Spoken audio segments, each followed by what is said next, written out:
Fractal analytics अपना IPO लाने की तैयारी में है। और देखिए, ये सिर्फ एक और आईटी कंपनी की लिस्टिंग नहीं है।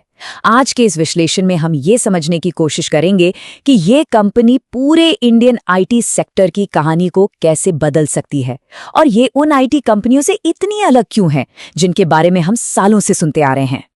काफी समय से एक डर बना हुआ है कि आर्टिफिशियल इंटेलिजेंस यानी एआई भारत की इतनी बड़ी आईटी इंडस्ट्री को खत्म कर देगा। ये बात बार बार सामने आती है कि एआई हमारे पारंपरिक आईटी सर्विस मॉडल की नींव हिला सकता है। लेकिन कहानी में एक बहुत दिलचस्प मोड़ है। अगर एआई इतना बड़ा खतरा है, तो फिर कुछ आईटी कंपनियां, खासतौर पर मिड कैप फर्म्स, रिकॉर्ड तेजी से क्यों बढ़ रही हैं? उनकी ग्रोथ तो हैरान करने वाली है। यही वो पहेली है जिसे आज हम सुलझाएंगे।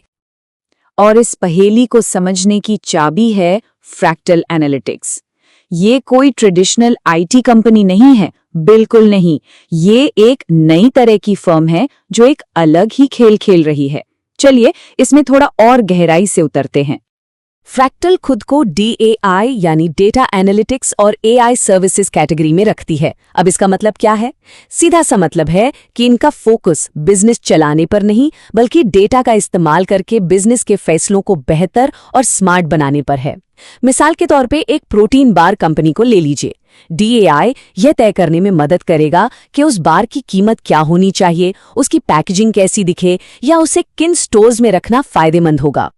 तो डीएआई पारंपरिक आईटी सर्विसेज से अलग कैसे हैं? ये सवाल बहुत जरूरी है, क्योंकि इसका जवाब सिर्फ ऊपर ऊपर का नहीं है।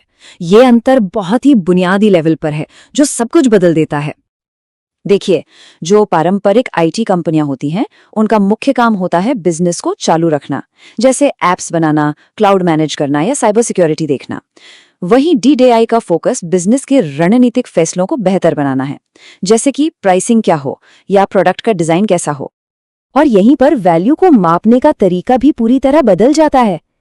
पारंपरिक आईटी में वैल्यू इस बात से तय होती है कि एक प्रोजेक्ट पर कितने घंटे काम किया गया, लेकिन डीएआई में वैल्यू इस बात से तय होती है कि बिजनेस को नतीजे क्या मिले। तो यहाँ सबसे जरूरी बात है परिणाम, न कि कितने घंटे काम किया गया। तो फिर डीएआई सर्विसेज के खरीदार कौन है? दिलचस्प बात यह है कि 70% से ज्यादा डिमांड दुनिया की सबसे बड़ी कंपनियों से आती है, जिनका रेवेन्यू $5 बिलियन से भी ज्यादा है। और ये बड़े क्लाइंट्स एक ही प्रोवाइडर के साथ काम करना पसंद करते हैं, क्योंकि डेटा को अलग अलग वेंडर्स में बांटना बहुत धीमा और जोखिम भरा हो सकता है। सिद्धांत तो ठीक है, पर असल में ये मॉडल काम कैसे करता है? चलिए अब फ्रैक्टल के ग्रोथ इंजन और उसके शानदार वित्तीय नतीजों पर एक नजर डालते हैं। फ्रैक्टल एक लैंड एंड एक्सपैंड मॉडल पर काम करता है। पहले वो किसी क्लाइंट की एक छोटी टीम या एक छोटे फंक्शन में एक छोटे प्रोजेक्ट से शुरुआत करते हैं।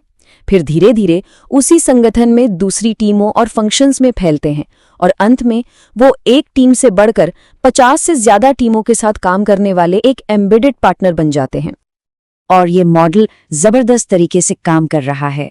वित्त वर्ष 25 में फ्रैक्टल का नेट रेवेन्यू रिटेंशन 121% था। इसका सीधा सा मतलब है कि उनके मौजूदा क्लाइंट्स ने पिछले साल की तुलना में औसतन 21% ज्यादा खर्च किया। और ये चीज उनके रेवेन्यू ग्रोथ में साफ दिखती है। वित्त वर्ष 24 में ग्रोथ थी 10.6%, जो वित्त वर्ष 25 में बढ़कर 25.9% हो गई, और उनका रेवेन्यू 2,765 करोड़ रुपए तक पहुंच गया। ये एक बहुत बड़ी छलांग है। सिर्फ रेवेन्यू ही नहीं, कंपनी का प्रॉफिट मार्जिन भी बढ़ा है। ईबिटा मार्जिन वित्तीय वर्ष 23 में 10.7% से बढ़कर वित्तीय वर्ष 25 में 18.8% हो गया। ये दिखाता है कि कंपनी की एफिशिएंसी और ऑपरेटिंग लेवरेज दोनों में सुधार हुआ है। ये सब सुनने में तो बहुत अच्छा लगता है ना? लेकिन हर ग्रोथ स्टोरी की तरह यहाँ भी सिक्के का दूसरा पहलू है। कुछ बड़े जोखिम और चुनौतियां हैं जिन पर ध्यान देना बहुत जरूरी है। सबसे पहला जोखिम है रेवेन्यू कॉन्सेंट्रेशन। कंपनी का 54% रेवेन्यू सिर्फ टॉप 10 क्लाइंट्स से आता है। इसका मतलब ये है कि कुछ बड़े क्लाइंट्स पर बहुत ज्यादा निर्भरता है, जो कि किसी भी बिजनेस के लिए एक जोखिम भरी बात हो सकती है। और हाल ही में एक और चिंताजनक बात सामने आई है। पिछले 6 महीनों में वर्किंग कैपिटल की कुछ समस्याओं की वजह से कंपनी का ऑपरेटिंग कैश फ्लो नेगेटिव हो गया है। ये एक रेड फ्लैग है और इसका मतलब है कि भविष्य में कंपनी के कैश मैनेजमेंट पर बहुत बारीकी से नजर रखनी होगी। और सबसे बड़ा खतरा वो OCGNI से आता है, जिसके इर्द गिर्द फ्रैक्टल खुद को बना रहा है। कंपनी ने अपने IPO दस्तावेजों में खुद ये माना है कि GNI से थर्ड पार्टी सर्विस प्रोवाइडर्स के रेवेन्यू में कमी आ सकती है। ये कंपनी के लिए एक अस्तित्व का सवाल है। तो एक तरफ है शानदार ग्रोथ और दूसरी तरफ है बड़े जोखिम। ये हमें इस विश्लेषण के सबसे बड़े और अंतिम सवाल पर लाता है, एक ऐसा सवाल जो फ्रैक्टल के भविष्य की दिशा तय करेगा। सवाल ये है, क्या फ्रैक्टल हमेशा एक हाई मार्जिन सर्विस बिजनेस बनकर रहेगा या ये एक स्केलेबल AI प्रोडक्ट कंपनी के रूप में विकसित हो सकता है? ये वो केंद्रीय रणनीतिक सवाल है जिसका जवाब फ्रैक्टल और उसके निवेशकों को आने वाले समय में खोजना होगा।